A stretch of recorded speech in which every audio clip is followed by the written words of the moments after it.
How'd you like the new microphone? The ASG M40A3 Sportline is often lauded with praise. There's loads of other videos out on YouTube suggesting that this is the ultimate starter kit for the Airsoft sniper. Now I'm going to be an awkward sod and say that I disagree with this lot. You know, sort of like 9 out of 10 dentists, that sort of thing. I'm going to be the awkward sod who says no. So let's get to it. First up, we're going to talk about the physical properties of this gun, and as you can see, it's quite bloody long. I can't get it into frame properly, but let me measure it. You're going to have to take my word for it.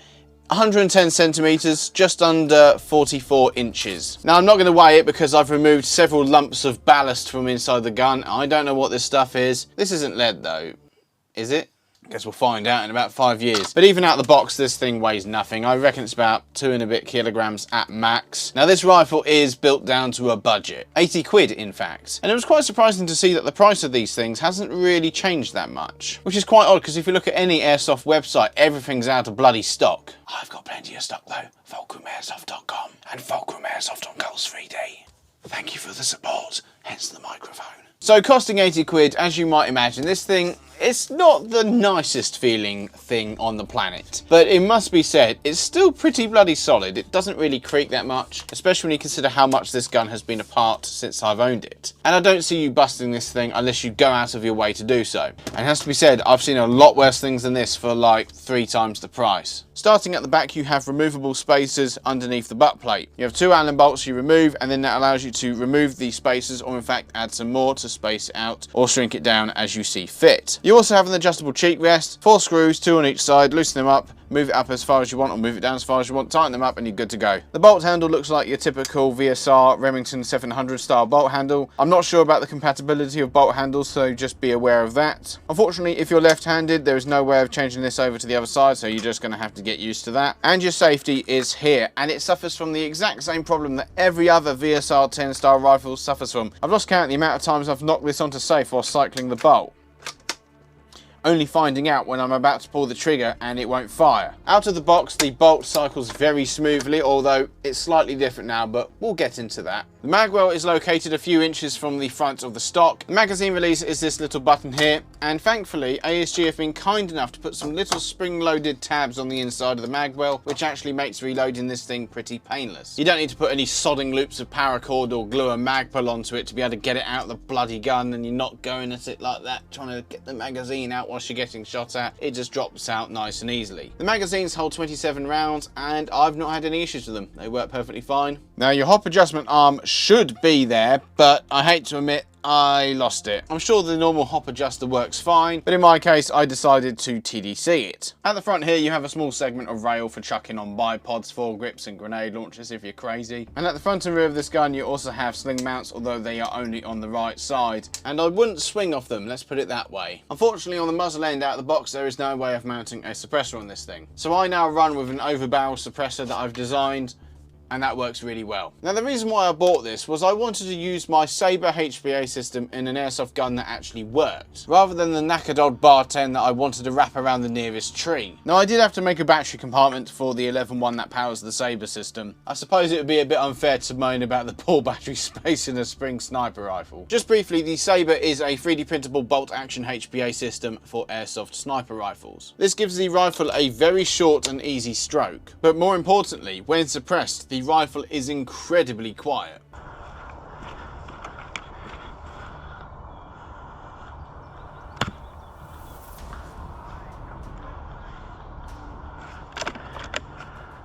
First shot and it was a kill.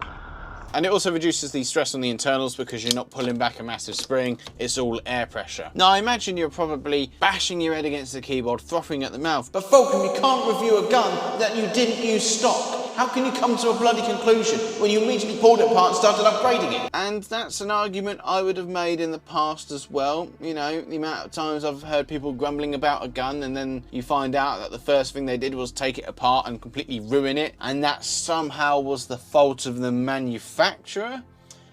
Yeah, so bit of a hypocrite here. Just hear me out. Now when I first got this rifle, I chronoed it out of the box, and I was using 2.5s and it was doing the equivalent of 440 FPS on 0.2s. And in its current state, this rifle does about 300 FPS on 0.4s, which I think is a about 450, 455. Hi, this is Editing Fulcrum. Just need to clear a few things up. I did get 300 FPS with 0.45s, which is equivalent to exactly 450 on 2s. And when I last used the M40, I was using 0.4s and I got 308, which is just shy of 440 FPS on 2s. I have managed to get 500 FPS out of the Sabre when that was in the bar 10, and I'm not completely sure why the M40 is not doing it. I suspect there's still an air leak somewhere. Hopefully this will be the only editing note on this video, but I'll be very surprised if it is. But for all intents and purposes, it's 10 FPS hotter than what it was out of the box. Now, where am I going with this? Well, for a while, I left the rest of this gun completely stock. Well, aside from the TDC, because I lost half the hop unit. But it had the stock barrel, the stock hop arm, the stock nub, the stock rubber. And with all of this lot stock, it struggled. It struggled to lift 4s consistently. And I know there's lighter rounds out there. Well, people might be using 3.2s or 3.6s. Yes, but that's with a TDC. That is the most effective way of applying hop. And I couldn't get it to consistently lift a 4. And so then I decided that I needed to upgrade the rest of the gun from the hop unit onwards. And that's when I found out it's all bloody proprietary. First of all, good luck upgrading the back end of the gun. The trigger box is plastic. The cylinder and compression assembly is from God knows what. It's not VSR 10 compatible, and the only thing I think that this is compatible with, partially, is the APS system. Of course, compatibility with the Sabre system was no issue. I just designed a different Sabre head and it fits fine. But with that plastic trigger box, you know, if you chuck a stronger spring in this, it's not going to last. The sears are all bloody proprietary, the piston's proprietary, spring guide's proprietary, cylinder's proprietary. You know, it's not great for upgrading this thing, and frankly, to make this a competitive rifle, you're going to need to. Surely it would be cheaper to use off-the-shelf components for a system that already exists, rather than reinventing the bloody wheel. The bucking in the hop unit is basically a mirrored VSR 10 bucking, so the little alignment lug is on the opposite side, and it's also a lot thinner. So if you want to use an aftermarket bucking like I did with a Maple Leaf MR hop, you're going to have to trim the little alignment lug off. And then, as it turns out, the stock nozzle is not long enough to seal into aftermarket barrels. Give me strength. So I designed and printed a longer nozzle to work with aftermarket buckings. I'll put the files up on Cults for free for that nozzle. I'm not sure how it will work with spring rifles, but for the HPA system where there's nothing slamming against it, seems to work absolutely fine. And I also designed a custom hop arm, which I then filed concave to work with the Maple Leaf bucking, and that seems to work fine, although I need to take a bit more material off the left side because, like every bloody gun I've got, it pulls to the left. And all of this combined with a 603 tight ball from an Ares Amoeba Striker that I only had to slightly cut down, and this thing is a billion times better than what it was. And before its current upgrades, I actually tried using it as a flat hop, so I took the stock bucking, shaved the nub off, and combined with the custom hop arm that I designed for it, it was crap. It was basically exactly the same as what it was out of the box. Well, the hop unit out of the box anyway. And this is all well and good, but again, how can I fairly review a gun that I immediately pulled to bits? Well, there's something that a lot of people in Airsoft really need to get into their heads. HPA isn't magic. So out of the box, the velocity of this was 10 FPS lower than its current velocity. And the performance from the stock hop unit, it wasn't great. And that's again with it TDC'd. So you got the best consistent way of applying pressure and a lot of it. And no, it wasn't good. It wasn't good at all. If you're trying to lift a decent weight in this rifle out to a decent range, out of the box you are going to struggle. And I would hazard a guess that even with lighter ammunition, you are going to struggle against a lot of ARs out there, and especially against DMRs. The one thing a lot of people don't realise is just how many sniper shots happen within, say, 60 metres. 60 metres is the typical max range you can expect out of your bog standard 350 FPS full auto airsoft gun. I know that some other countries have a higher power limit on their full auto guns, but 60 metres is a good rule of thumb. In fact, quite a lot, if not the majority of the footage that I've seen with this particular gun involve gunfights where the sniper is well within the range of your typical full auto airsoft gun.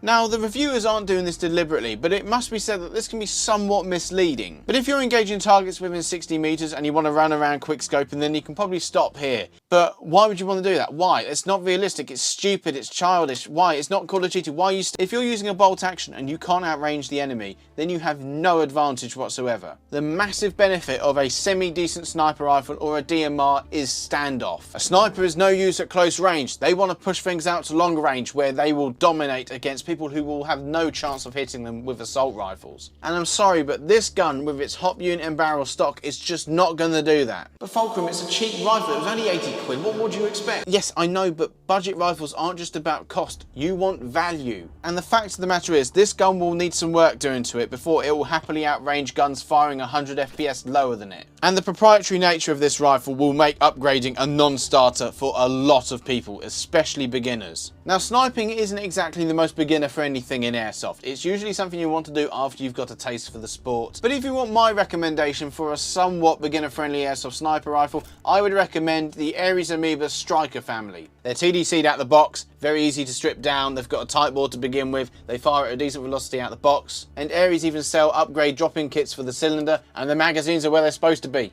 Now, I don't want to end on a negative note. I do quite like this gun. I like the look of it. The M40 look is definitely growing on me. I especially quite like the square rear end. There's something about it. It's nice. It's got a nice grip too, it must be said. So the final conclusion of the ASG M40A3 Sportline. It's a plucky little thing, but good luck squeezing any more out of it. If you found this video useful, then please make sure you leave a like. And if you've got any questions, then please make sure you leave them down in the comments. And if you want to be part of the channel, then please make sure you subscribe too. And if you want to see this gun in action, you can check that out right here.